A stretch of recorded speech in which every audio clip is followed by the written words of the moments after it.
যখনই আমার একটু মন খারাপ থাকে তখনই আমি ছুটে চলে যাই শপিং করতে আর রেস্টুরেন্টে খেতে চলে যাই।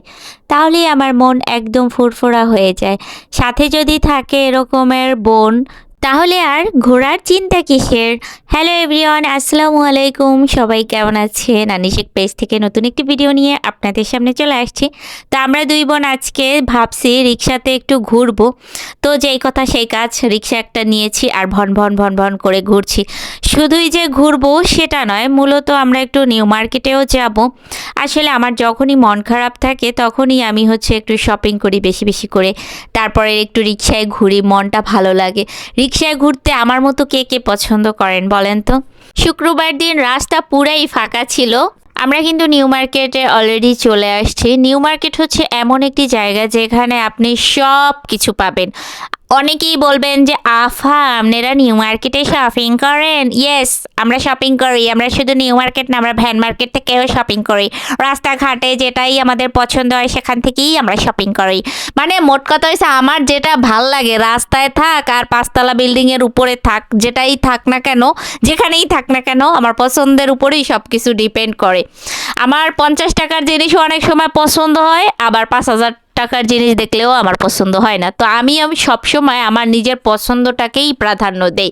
যাই হোক, নিউ মার্কেটে আসার উদ্দেশ্য হচ্ছে আমার কিছু গাউনের প্রয়োজন। মানে আমি তো স্কুলে জব করি, সো আমার স্কুলে তো আর আউলা ঝাউলা ড্রেস পরে যাবে না, কারণ আমি তো টিচার। তাই ম্যাক্সিমাম ড্রেসই আমাকে একদম হাতাওয়ালা পরতে হয়। যাই হোক, কেনাকাটা শেষ করে রিক্সা একটা নিয়ে আমরা আজকে চলে যাচ্ছি কোথায় জানেন? এই না বললে জানবেন কোথা থেকে। আমরা যাচ্ছি ভর্তাবাড়ি রেস্টুরেন্টে।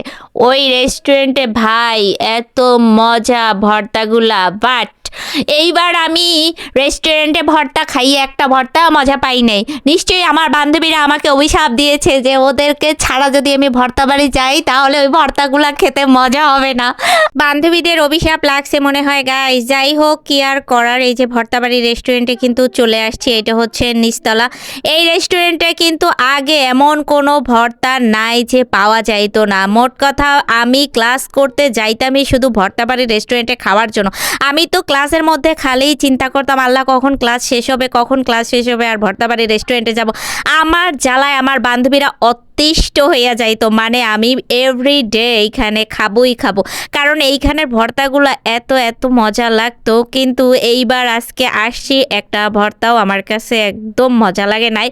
অনেস্ট রিভিউ দিতেই আমি সবসময় পছন্দ করি। আমি আসলে সবসময় সত্যি কথা একটু মুখের উপর বলি, তো তাই আমাকে অনেকেই পছন্দ করে না। সমস্যা নাই, আমাকে কে পছন্দ করলো আর কে পছন্দ করলো না, আই ডোন্ট কেয়ার।